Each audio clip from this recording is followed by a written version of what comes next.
Hello, all, and welcome to Shatter Our Souls with Novaria. The blood moon rises once again. Please be careful. And today we are tackling the Hebra Mountains to a degree, as well as making the first major foray into the Gerudo highlands. Now, reality is that I want to finish off the Hebra Mountains as a result of, I believe there's only one more shrine to check before we can finish this area off. Which, hooray, no complaints here regarding that aspect. And then we head to the Gerudo Highlands, which, to my recollection, is actually going to have a lot more difficult to reach shrines in general. But before I get digging too far into everything, I want to kind of have a conversation around Calamity Ganon. See, it's well documented and well understood that Ganondorf as a character is a character who craves power. That's his whole gambit, that's his whole belief system, is that the strongest prevail. And I want to kind of shake that up and put it on its head for a few minutes. Because the reality is that Ganondorf's desire for power does not mimic the entity of Calamity Ganon. In psychological terms, Calamity Ganon would effectively be the id, a unbridled, unrestrained, raw desire, if you will. In the case of Calamity Ganon, it is the id of Ganondorf. Ganondorf, who has been sealed since the age of the imprisoning war, mentioned in Zelda Tears of the Kingdom. Now, what is wonderfully beautiful about this particular circumstance is that we can actually use Calamity Ganon to get a better idea of what's going on in Ganondorf's head. And it's pretty mundane, if I am being honest. Ganondorf desired power. Power for control, for the sake of power. He was incredibly strong, well-versed in magic, and even had monsters of incredible size and strength at his command. He wasn't the type of character that would willingly let go of his raw strength, wouldn't willingly let go of what made him the commander of an army. Instead, he was sealed away. What I love about this circumstance is that the Ganon that we see in Tears of the Kingdom ends up being a very strong-willed, but he spends most of the game just trying to regain his strength. Something about being dehydrated for 10,000 years or something like that. But the point being, Ganon is and always has been a pinnacle of power, magical proficiency, raw strength, you name it. He is the type of character who can and will do anything in their power to showcase just how far above they are the rest of these plebeians.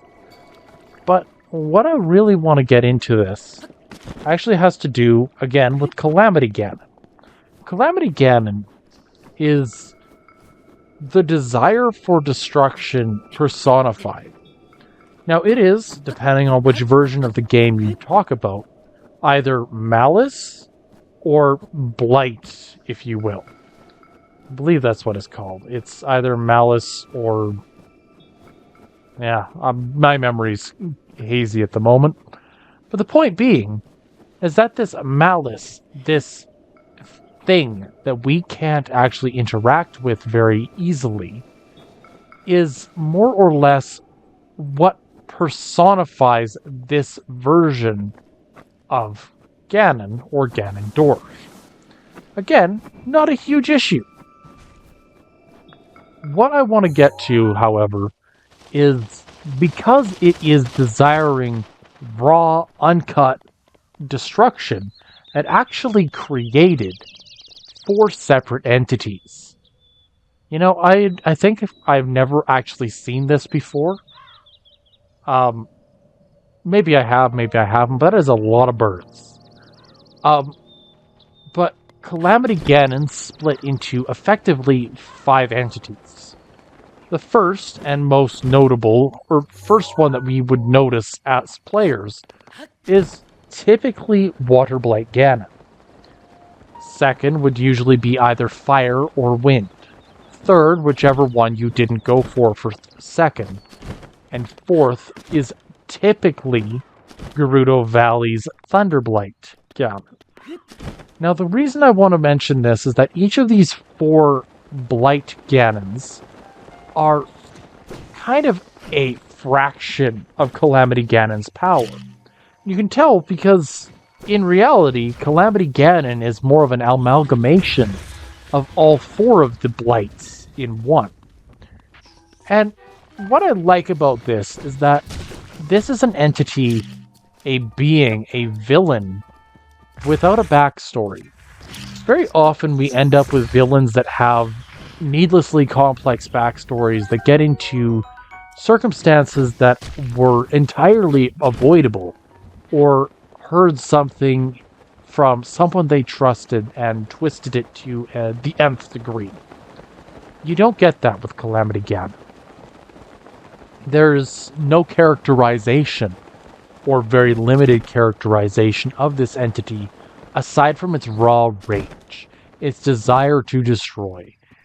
And that, I think, made the exploration element of Breath of the Wild all the easier. See, when it comes to a lot of open world games, built like Breath of the Wild, like Assassin's Creed, like Skyrim, and so on and so forth, Witcher 3, typically these games are dotted with side objectives. Tasks that you are asked to attempt to complete. Because, lo and behold, that's kind of the point. If you can complete these tasks in any capacity whatsoever, then congratulations, you're stronger, faster, or you've eliminated an enemy entity throughout the population across the world. This is what you want as a player to do, is effectively to destroy and eliminate enemy presence across the globe, typically in open world games. But we miss that in some capacity.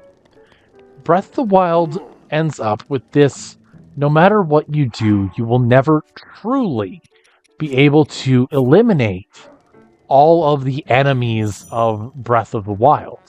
It's just physically impossible.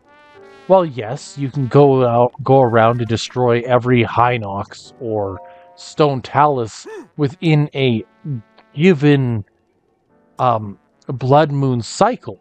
You're never going to be able to truly eliminate every enemy entity in all of Breath of the Wild. It's just something that is too large of a task to complete in one go. But I want to kind of pause right there. Fighting every enemy is impossible. Fighting Calamity Ganon outright, right off the bat, is ill-advised. And yet, you are supposed to effectively spend X amount of time within the game finding a chance, an opportunity to become stronger, finding the abilities, the strength, the what have you, to be able to duel against Calamity Ganon one-on-one. The reason I want to bring this up is that if you didn't, you could theoretically run straight to the final boss and say, oh yeah, it's no big deal, let's fight Calamity Ganon right away. You end up fighting all 4 of the Ganon Blights and the entirety of the full health bar of Calamity Ganon, plus Beast Ganon.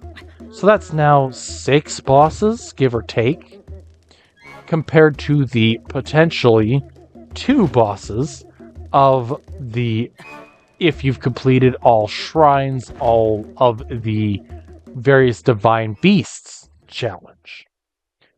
And this is a huge difference. But even with that huge difference, even with that step up, you end up with the circumstance where Breath of the Wild, if it were to add more urgency to the circumstance of defeating the final boss, it might be harder to actually take your time with it. To explain what I mean, I'm actually going to turn to The Witcher 3. Now, Witcher 3 is another open world, shall we say, medieval times warrior style game. These two games are very comparable in that effectively you are a super soldier on the hunt for monsters, trying to slowly but surely increase your power, your strength, your capabilities in order to eventually face off against the big bad of the game. In the case of Geralt, he's looking for his daughter and aiming to try to stop the Wild Hunt, a entity or group that is intending on effectively trying to destroy the world. This is a big deal. Link is aiming to help Zelda destroy Calamity Ganon before it inevitably breaks free from the control, or rather, the suppression of Zelda. This is an important distinction between the two of them because they both have a goal. But the thing is that Calamity Ganon never breaks free, never gets anywhere close to breaking out of the seal placed on him by Zelda at any point in Breath of the Wild. So you can, without any shadow of a doubt, take all the time you need to truly get as strong, as versatile, as capable, as well built and raw power prepped as you possibly can to destroy Calamity Ganon like that. There's nothing stopping you from doing that.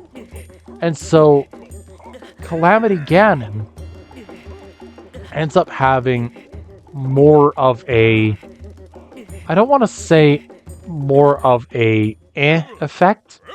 You know he's a thing from the very beginning of the game, from before you even leave the Great Plateau. But the issue becomes their urgency. Urgency is huge.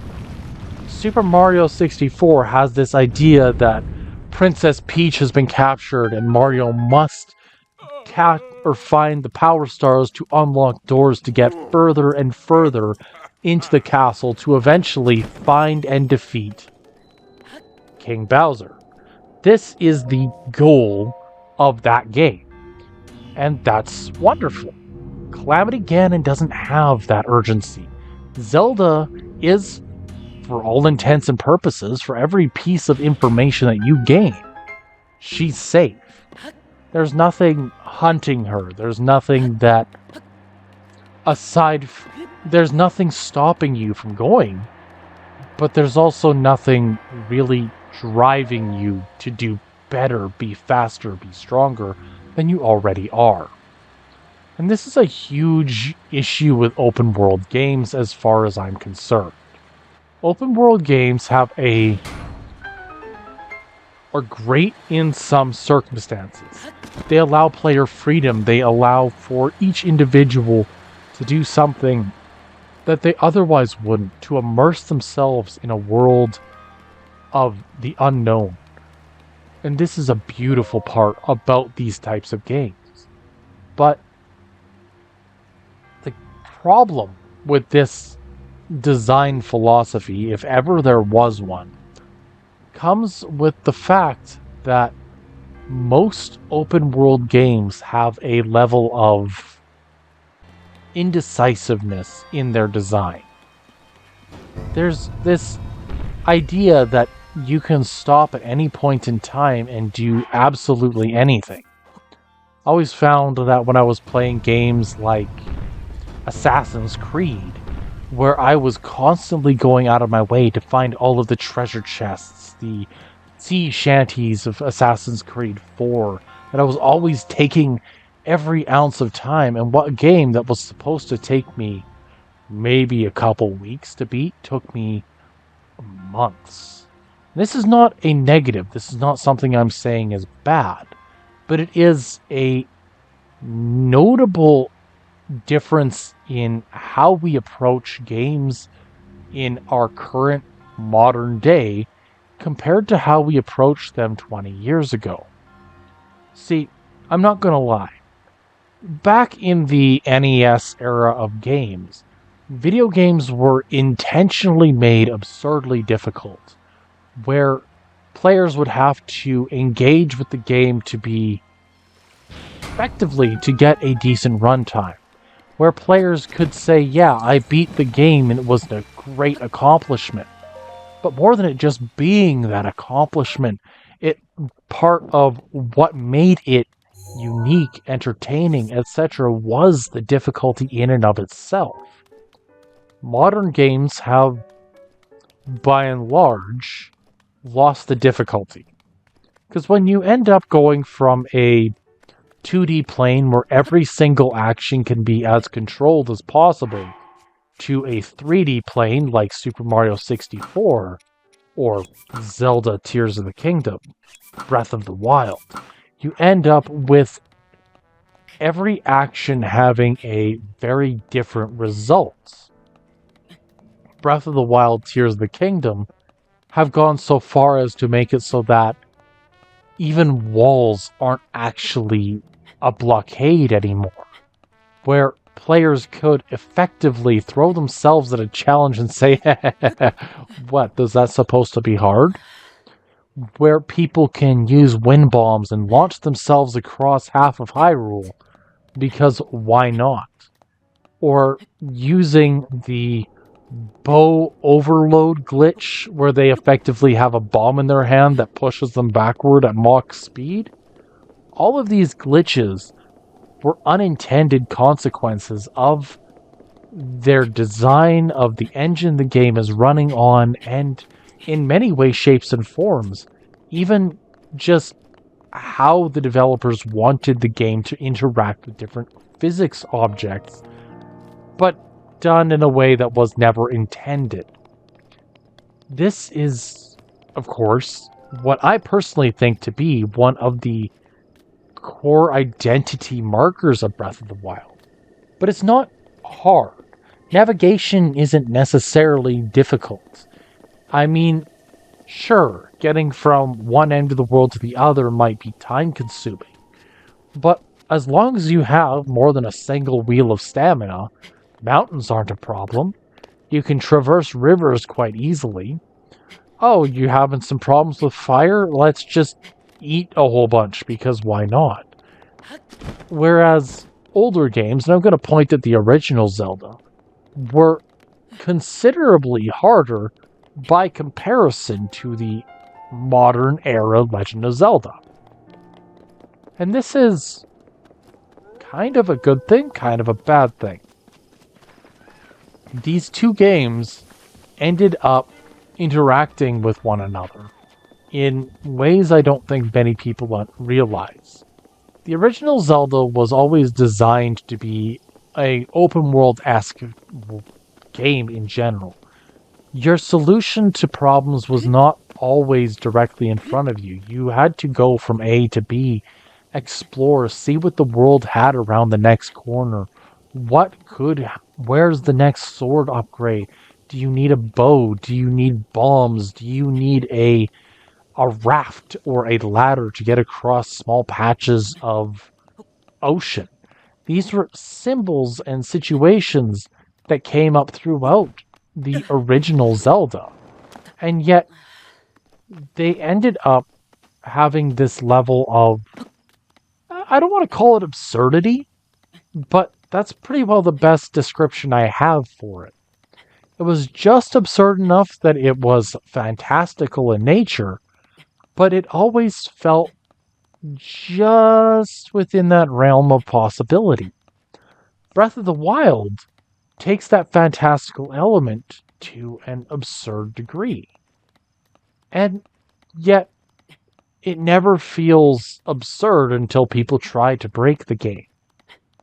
Now, why all of this? Why this massive, endless description about why I think that this type of game is designed poorly or well or whatnot? The reality is, and what I've been trying to get at, is that when games have this sense of urgency, they tend to push the player along with the plot. I need to do this because if I don't, then what? And in some cases, some games do this a lot more heavy-handed than others. An example being, I don't know. I'm gonna look back at The Witcher. Witcher 3, there was always that looming, I'm trying to find my kid mentality in the back of the player's mind. And this made every time you picked up the controller a lot more invested, in my opinion. Because you weren't just running through the lands of the north or off Skellige. You were running looking for somebody near and dear to the character you've created. And you become attached not only to the character, but also to the attachments said character has. And I think one of the big issues with an open world game like Legend of Zelda Breath of the Wild is that somehow you have more detail, more environmental factors, more information than ever before. And yet you end up with somehow less. Link is the same individual he's always been, but he's not as expressive or even energetic as Toon Link. He isn't as open-minded as someone like Skyward Sword.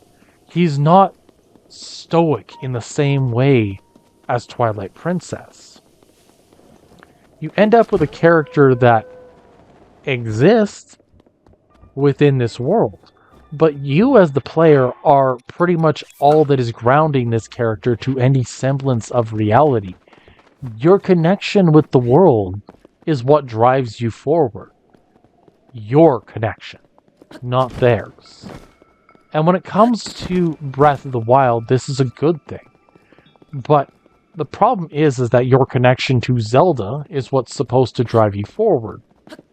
Well, how do you figure out your connection to Zelda? You supposedly have no memories. You gotta go back through and hunt down a camera to be able to access the ability to unlock the memories. Once you unlock each of the memories, congratulations, you get to move further and further into the main story of the game. But by moving further into the story, you're not only investing yourself in Zelda's side of things, you're investing yourself more so with Link, you're investing yourself more so with Master Koga, the Sheikah. You're getting enveloped in the needs of the Gerudo and the Zora as you have in many years past. But the thing is you can go wherever you want. There's no set dungeon order. There's nothing that's pushing you saying, I should go here next. It's, where do you want to go? And this is both, I think, Breath of the Wild's greatest strength and greatest weakness. But there's another weakness of this particular game, and by extension, the genre as a whole.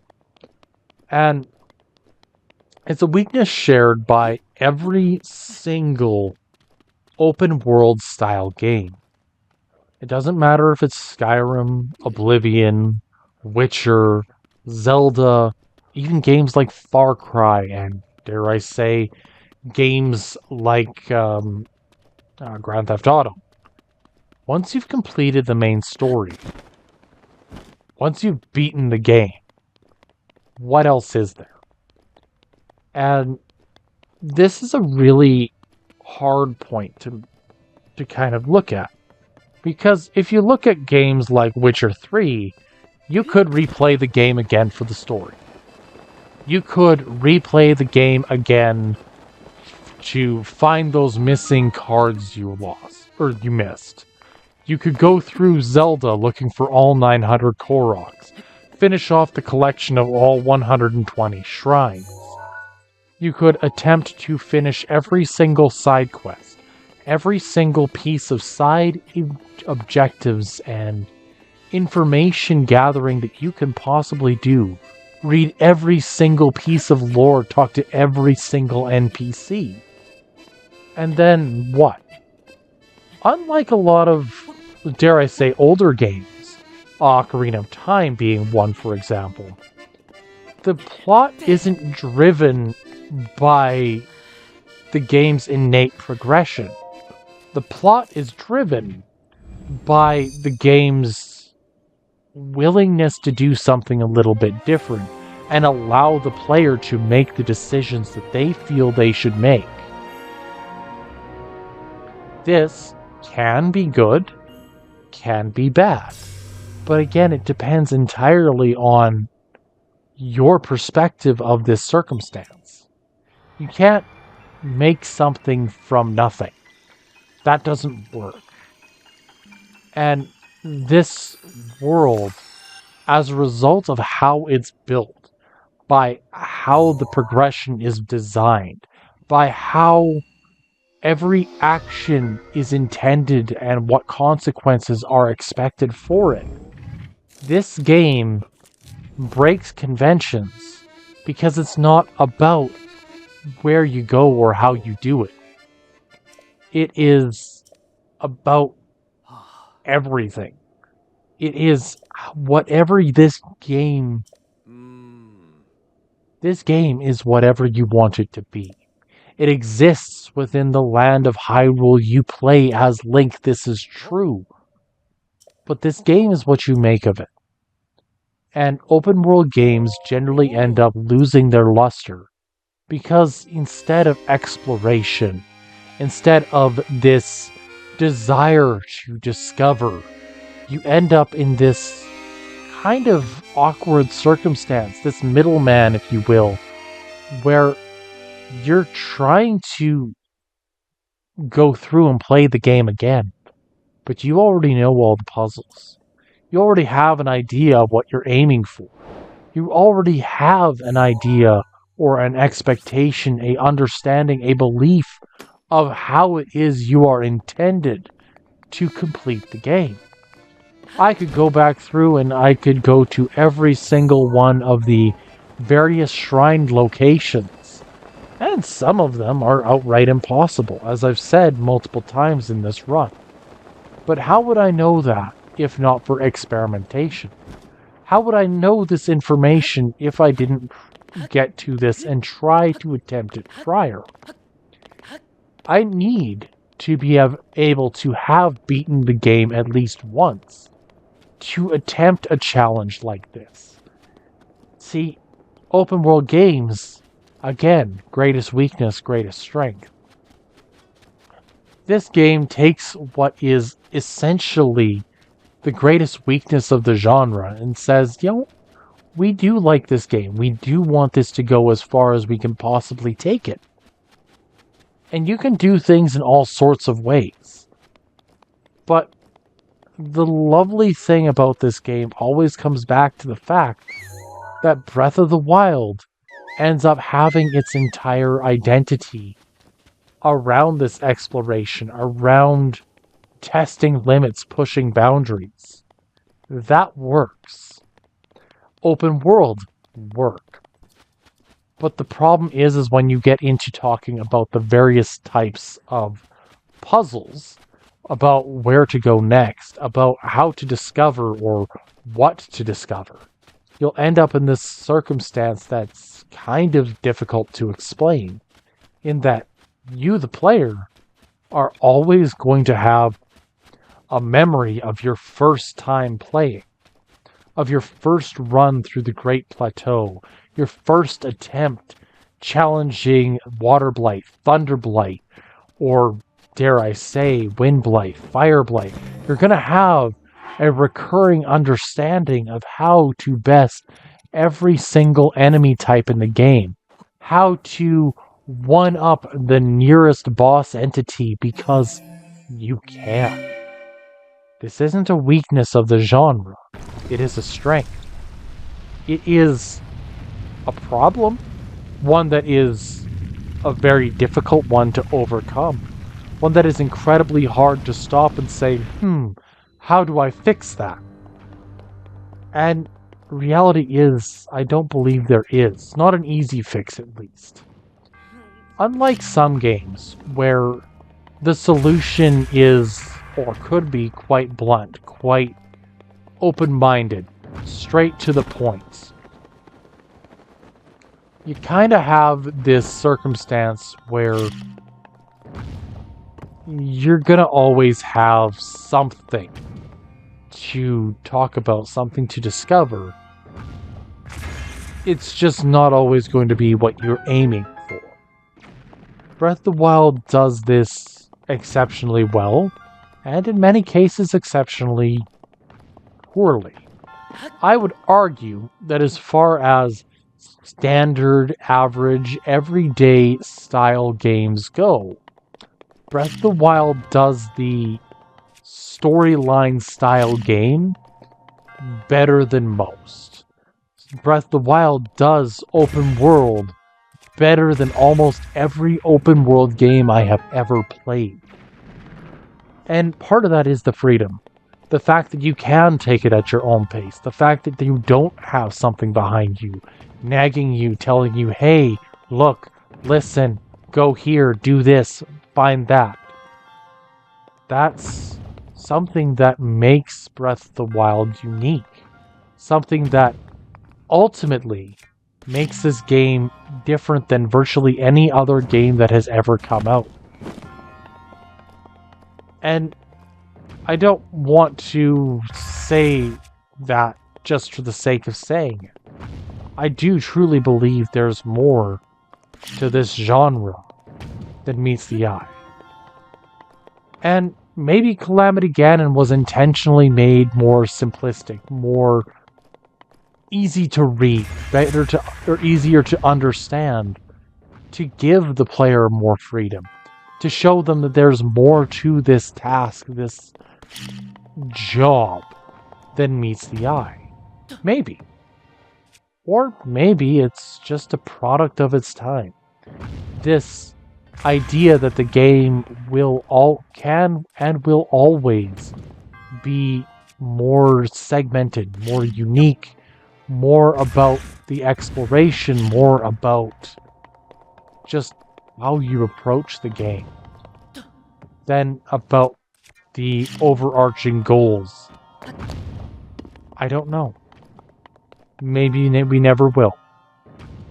But, dare I say, there's always room to get a better understanding. There's always room to learn, to grow, to build more out of it. Anyways, if you like what you see, drop a like, leave a subscribe. We'll catch you next week. Until then, have a good one.